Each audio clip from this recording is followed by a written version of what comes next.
Kalau pada kalkulasi itu harga lele 16.000, harga pakan alternatifnya 2.500, kita masih dapat untung. Kalau di atas 2.500 hasilnya sangat tipis, dan saya lebih memilih pelet guys, karena hasilnya sama dengan pelet. Kalau pelet kita tinggal ngasihkan makan aja, nggak perlu pengolahan dan nggak perlu buang-buang waktu untuk kita guys ya.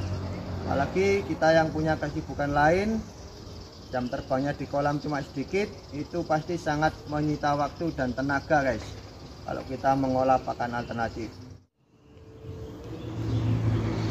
Assalamualaikum warahmatullahi wabarakatuh. Jumpa lagi di channel kami, Mina Glewong Farm, channel yang membahas seputar dunia perikanan air tawar. Kali ini kita akan membahas pakan alternatif dan cara pengolahannya guys. Oke, jadi untuk Anda khususnya para pemula yang menggunakan pakan alternatif dengan tujuan menekan biaya produksi dan meningkatkan keuntungan, jangan sampai malah jadi buntung guys, karena tidak tahu cara mengolah pakan alternatifnya. Dan apa aja itu pakan alternatif yang baik, mari kita kumpas sampai tuntas guys. Oke, sebelumnya jangan lupa like, komen, dan subscribe, bunyikan juga loncengnya biar nanti nggak ketinggalan kalau kita upload video-video lagi ya. Saya mengucapkan terima kasih. Pakan alternatif itu banyak guys, dari alam juga ada, kita budidayakan juga ada, dan dari makanan manusia juga ada guys.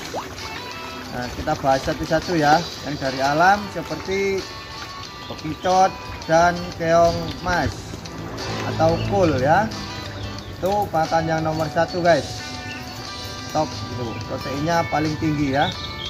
Biasanya saya juga pakai itu guys. Cara pemberiannya bisa digeprek, bisa juga dimasak guys, direbus di air ya, karena kita tahu ikan lele juga merupakan ikan predator guys. Di alam makanannya seperti itu, seperti kata keong kecil gitu pasti dimakan sama ikan lele kalau di alam liar, di habitatnya yang alami ya. Jadi itu pakan yang sangat bagus guys untuk ikan lele, cocok banget proteinnya. Kalau digeprek cangkangnya ikut, itu mengandung kalsium, juga bagus untuk pertumbuhan tulangnya guys, ikannya cepat besar nanti. Yang kedua yang biasanya kita budidayakan guys, yaitu maggot atau BSF, atau ada juga yang pakai ulat Hongkong ya, atau ulat pakan burung itu ada. Nah, itu bisa dikasihkan langsung, atau ada yang direbus juga ada guys, cuman terlalu ribet kalau direbus ya, dikasihkan langsung bisa. Dan yang ketiga dari makanan manusia guys, biasanya makanan afkir atau yang rusak atau expired. Nah, ini perlu kita waspadai guys. Biasanya jenis-jenis sosis dan roti. Nah, itu sosis merek apa, rotinya merek apa, kadar proteinnya berapa, itu yang perlu kita waspadai ya. Kalau sosisnya mereknya bagus, tentu kadar proteinnya tinggi. Kalau sosisnya yang merek abal-abal, itu biasanya di ikan lele malah nggak bisa besar, atau malah merusak air saja guys, bahkan nanti menimbulkan penyakit. Dan sosisnya itu afkir karena apa? Karena expired atau karena kemasannya cacat. Kalau expired itu tentunya sangat berbahaya guys, dimakan manusia saja berbahaya ya, apalagi kita kasihkan ke ikan. Nanti biasanya yang diserang ke hatinya guys, hatinya bengkak itu nanti ya, perut kembung kayak gitu. Nanti kalau sudah ditumbuhi jamur-jamur dan bakteri, biasanya juga ke cacar, jamur insang kayak gitu ya. Jadi untuk sosis tidak saya anjurkan guys, karena kita perlu ketelitian untuk memilihnya. Itu sosis expired apa, rusak kemasannya atau salah misalkan kemasannya kayak gitu ya. Kalau expired tentu saja sangat berbahaya. Yang keempat CCM atau daging giling guys. Nah, daging giling ini biasanya kita dapat dari pabrik pengolahan daging guys, seperti pabrik sosis kayak gitu ya. Nah, itu biasanya dari daging nggak tahu kenapa itu dibuang. Nah, bisa juga ayamnya atau sapinya sakit atau dagingnya sudah rusak dalam proses penyimpanan atau proses pengiriman ya. Nah, di situ tidak diproduksi guys, tidak dilanjutkan ke proses selanjutnya karena dagingnya kualitasnya sudah rusak. Itu biasanya kita pakai untuk makanan lele. Nah, itu bagusnya kita rebus guys, kita masak. Ada dari teman-teman itu biasanya direbus dicampur sama singkong guys, jadi digiling jadi satu sama singkong. Nah, jadi teksturnya itu lebih apa ya, lebih kenyal seperti pentol kayak gitu guys. Jadi tidak merusak air jika kita kasihkan ke ikan. Kalau dikasihkan daging saja, sekali dimakan ikan nanti pecah kemana-mana ya. Jadi dicampur sama singkong guys. Kalau mungkin beli aci mungkin terlalu mahal harganya, jadi pakai singkong. Nah, itu direbus sama singkong lalu digiling jadi satu, kasihkan. Itu nanti teksturnya lebih kenyal guys, jadi nggak merusak air. Yang terakhir ayam tiren. Nah, itu biasanya guys yang paling ngetren zaman saya dulu waktu pertama membudidaya lele. Sekarang sudah susah dicari guys, ayam tiren juga mahal harganya ya, karena pada berebut. Nah, apalagi sekarang yang punya kandang sudah punya kolam lele sendiri guys, jadi kalau ayamnya mati langsung cemplung ke kolam lelenya sendiri.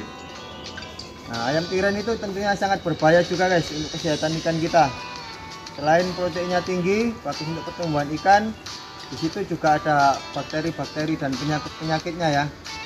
Namanya mati itu pasti ada penyebabnya, entah itu sakit atau entah itu keinjak temannya. Dan situ matinya juga nggak baru guys, ada yang sudah umur sehari 2 hari bahkan sudah menimbulkan bau ya. Itu kalau dikasih ke ikan kita itu juga sangat berbahaya guys untuk kondisi kesehatan ikan lele kita. Biasanya pemberiannya bisa dibakar atau direbus guys dengan suhu yang panas dengan tujuan untuk mematikan bakteri-bakteri dan bibit penyakitnya, baru kita kasihkan ke ikan. Cuman itu juga saya tidak menganjurkan guys ya. Biasanya daerah sini kita pakai seafood atau pakai bekicot itu guys, kita budidayakan sendiri, ada kolam yang kosong, itu lebih ramah lingkungan. Dan ikan lele di alam juga makanannya seperti itu. Dan perlu kita ketahui, jika kita mendapatkan pakan-pakan alternatif seperti itu, kita hitung harganya guys. Harga kita dapat berapa, FCR-nya keluar berapa, nanti keuntungannya keluar berapa. Jangan sampai maunya mencari keuntungannya lebih, malah kita menjadi buntung nantinya guys kalau tidak dihitung benar-benar ya. Saya pernah menggunakan pakan-pakan seperti itu. Kalau jenis daging CCM itu waktu itu harga lele 16.000 guys. Itu kita dapat untung kalau kita mendapatkannya harga 2.000 atau 2.500 lah, itu kita masih dapat untung guys.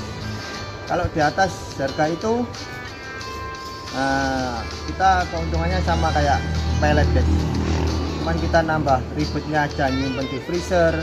Kita hitung listrik freezernya juga, nanti kita ngerebus juga, pemakaian gas LPG nya juga, tenaga kita, waktu kita. Nah, kalau pada kalkulasi itu harga lele 16.000, harga pakan alternatifnya 2.500, kita masih dapat untung. Kalau di atas 2.500 hasilnya sangat tipis, dan saya lebih memilih pelet guys, karena hasilnya sama dengan pelet. Kalau pelet kita tinggal ngasihkan makan aja, nggak perlu pengolahan dan nggak perlu buang-buang waktu untuk kita guys ya.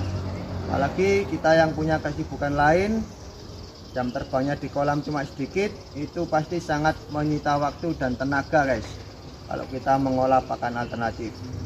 Oke, terima kasih. Sekian yang dapat saya sampaikan, semoga bermanfaat. Jangan lupa like, komen, dan subscribe. Bunyikan juga loncengnya biar nanti nggak ketinggalan video-video kami berikutnya. Salam sukses petani ikan air tawar. Wassalamualaikum warahmatullahi wabarakatuh.